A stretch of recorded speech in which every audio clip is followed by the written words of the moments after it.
Mes amis, c'est toujours un plaisir de vous avoir encore ce matin. Bienvenue sur notre plateforme d'échange. Bienvenue à toi qui me regarde. Bienvenue à toi, mon frère, ma soeur. Toi qui es africain, bienvenue ici. Toi qui es européen, asiatique, russe, machin. Toi qui viens de n'importe où dans le monde entier, je te souhaite le bienvenue sur notre plateforme. Merci. Merci de faire confiance à notre plateforme Je suis Afrique. Merci de t'abonner, de liker, de commenter, de partager. Et surtout, s'il te plaît, mon frère, je te prie de me critiquer en commentaire. Critique-moi en commentaire afin que je puisse faire et créer des contenus plus valorisants, que je puisse créer davantage des contenus plus impactants. Je te prie, mon frère, de me critiquer. Critique-moi davantage afin que je puisse m'améliorer pour mon développement personnel et également pour te produire à toi qui me regarde un contenu plus juste, un contenu encore plus touchant et plus émouvant. Alors, je viens devant toi ce matin avec un large sourire. Je viens devant toi ce matin parce que je suis tellement content. Je suis content. Je te prie de prendre quelques minutes de ton temps et de finir de regarder cette vidéo. Regarde cette vidéo. Je te prends tout juste après. Je te prie, mon frère, de regarder et écouter mon intervention parce que j'ai quelque chose de très important à te dire après cette vidéo. Ce que vous allez voir dans cette vidéo, les grandes chaînes occidentales refusent d'en parler. Pendant que les médias vous parlent que de sanctions contre la Russie, pendant qu'on vous répète que Poutine est isolé, qu'il est seul contre le monde entier, il se passe quelque chose d'énorme en Afrique, quelque chose que personne ne veut vous montrer. Au Kremlin, Poutine vient de recevoir le ministre des Affaires étrangères d'Égypte. Et ce qui s'est dit dans cette salle va vous surprendre. Une centrale nucléaire, une zone industrielle gigantesque, un hub céréalier qui pourrait nourrir toute l'Afrique, et un message personnel et secret du président Al-Sisi remis directement à Poutine de la main à la main. Alors pendant que l'Occident dort, Poutine, lui, construit. Et dans cette vidéo, on va décortiquer ensemble le vrai plan de la Russie en Afrique. Restez jusqu'à la fin parce que ce que vous allez découvrir va changer votre regard sur la géopolitique. Cher Monsieur le Ministre, très heureux de vous voir à Moscou. Hier, avant-hier, j'ai eu l'occasion de parler avec le président, avec Monsieur Al-Sisi, et nous avons discuté avec lui des relations bilatérales et des questions qui concernent les événements dans la région. Mais c'est très important que nous ayons un contact en permanence, en continu. Je vois que vous avez un programme particulièrement riche avec vos collègues russes, d'abord avec M. Lavrov, et d'une manière générale avec des responsables politiques. Et je suis convaincu que tout cela sera positif pour l'évolution de nos relations. Nous avons beaucoup de projets en commun, beaucoup de choses sont en cours de réalisation. J'en ai parlé à maintes reprises. Il y a notamment le programme de construction d'une centrale nucléaire de zone franche. Il y a déjà plus d'une dizaine d'entreprises russes prêtes à opérer sur cette zone libre. Et il y a beaucoup d'autres réflexions. Il y a la création d'un hub de céréales et énergétique. Donc il y a beaucoup ici de matière à réflexion. Et je pense que nous pourrions discuter du sommet Russie-Afrique qui se tiendra au mois d'octobre prochain, où l'Égypte sera représentée au plus haut niveau, avec une délégation particulièrement conséquente, avec le président. Et évidemment, nous serons très heureux de vous voir à Moscou.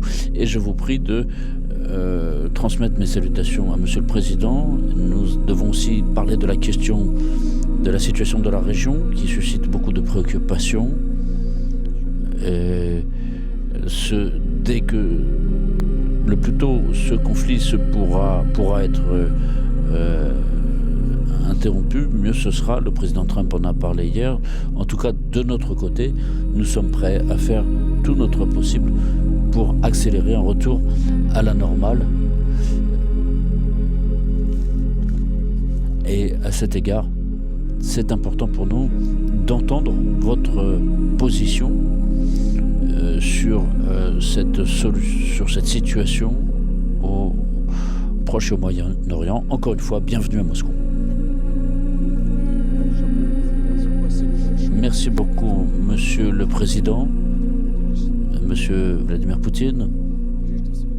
Avant tout, je tiens à vous exprimer et à vous transmettre les salutations les plus chaleureuses de la part du président Al-Sisi, à vous personnellement, ainsi que à l'ensemble de nos amis russes. Nous apprécions au plus haut point tous les aspects de notre coopération bilatérale, de nos relations, et nous nous vous sommes très reconnaissants pour tout ce que vous faites pour l'équipement de cette centrale nucléaire qui est pour nous un jalon essentiel dans notre coopération. Malgré tous les défis que nous voyons, nous constatons votre soutien et cela est très important. Le président soutient beaucoup votre implication personnelle dans la mise en œuvre de ce projet.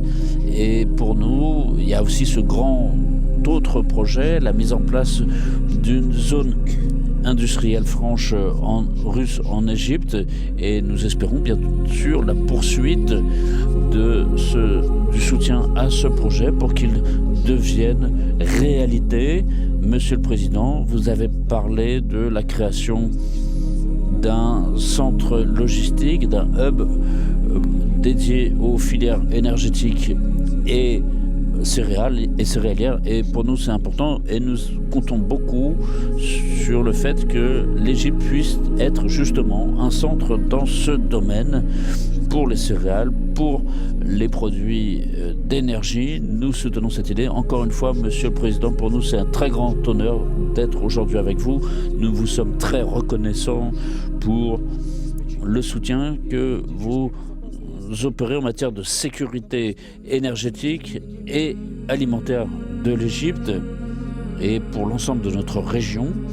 Et nous vous sommes très reconnaissants pour ce soutien, et je suis convaincu que l'Égypte confirmera sa participation au sommet Russie-Afrique en octobre de l'année en cours. Et nous considérons que nous espérons que la phase la plus active des conflits dans notre région va bientôt s'achever, et nous, encore une fois, Monsieur le Président Al-Sisi dit qu'il est toujours très heureux de vous rencontrer, et nous avons, Monsieur le Président, j'ai aussi un message écrit de la part du président Al-Sisi adressé à vous, qu'il m'a confié personnellement pour que je puisse vous le remettre. Merci beaucoup, Monsieur le Ministre.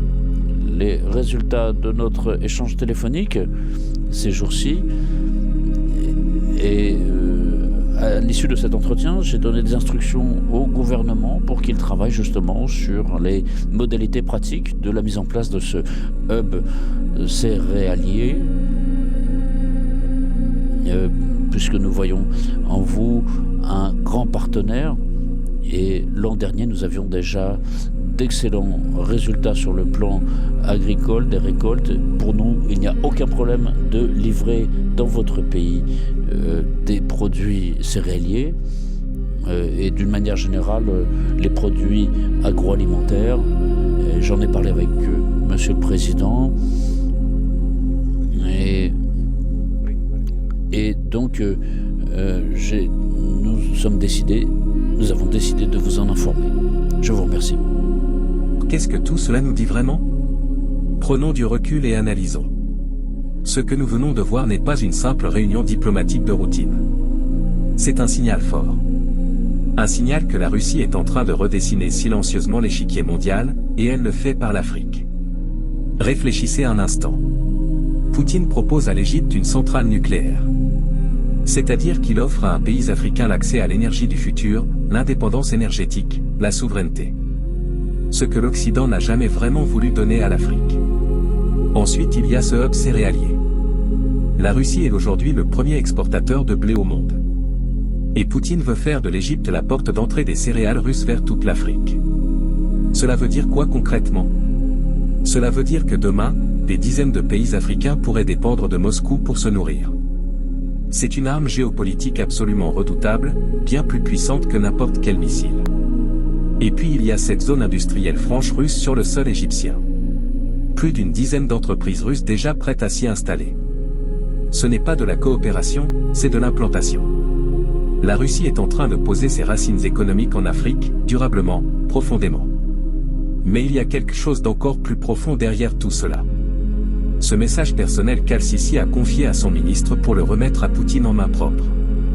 Ce geste diplomatique discrédite tout. Il dit que l'Égypte, pays pivot du monde arabe et de l'Afrique, choisit de maintenir un canal direct et privilégié avec Moscou.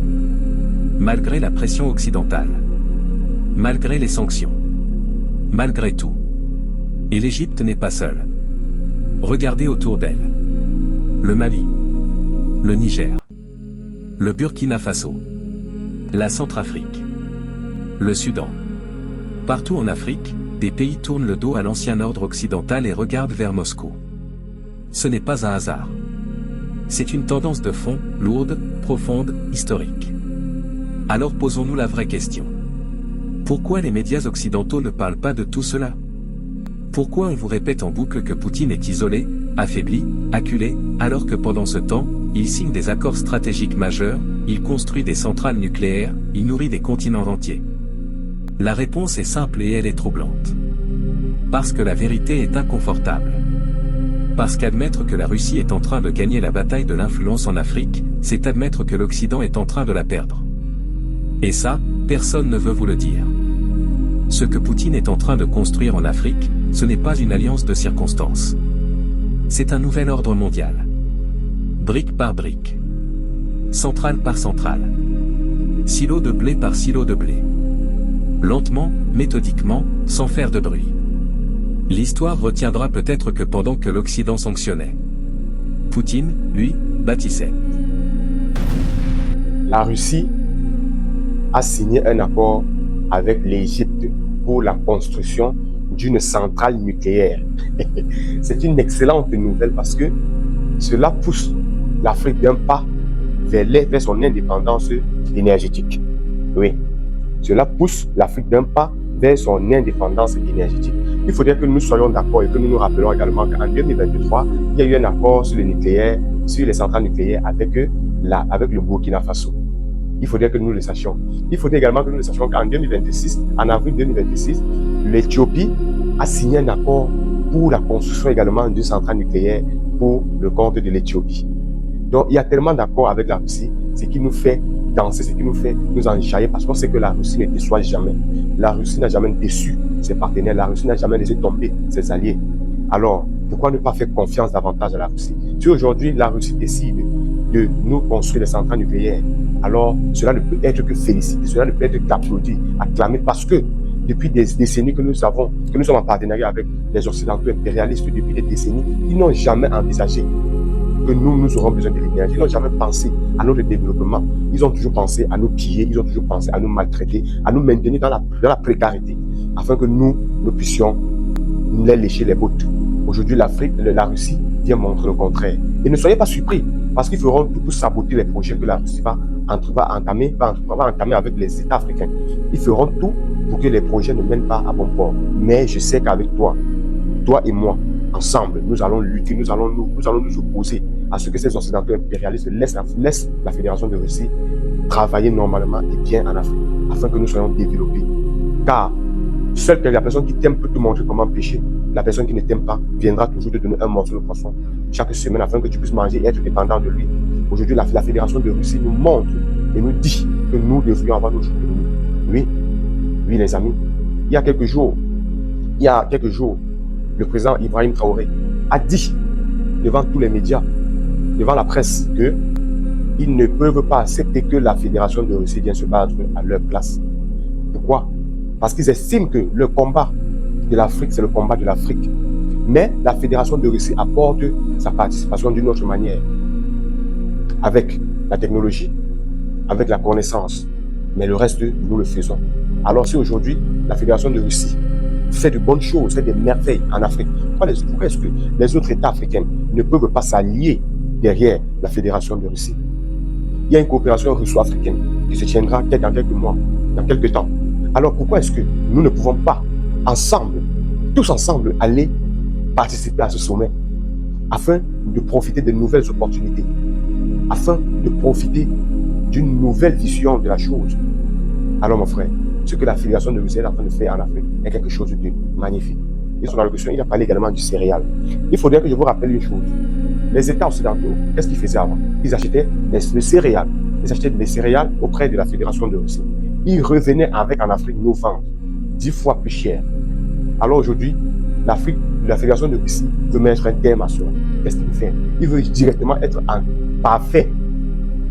Il veut signer des accords directement avec les États qui ont besoin des céréales. C'est-à-dire que nous n'avons plus besoin d'aller vers les États occidentaux pour les demander le céréales que eux, ils ne cultivent pas assez. Mais nous pouvons directement aller voir le fournisseur qui est la Fédération de Russie, afin de signer des accords directs avec lui, avec la Fédération de Russie, pour importer nos céréales. Car les Occidentaux, lorsqu'ils arrivent en Russie, ils achètent des céréales en Afrique, en Russie, à un coût bas, ils reviennent avec maintenant chez nous en Afrique, nous revendent cela à un prix 100 fois plus élevé.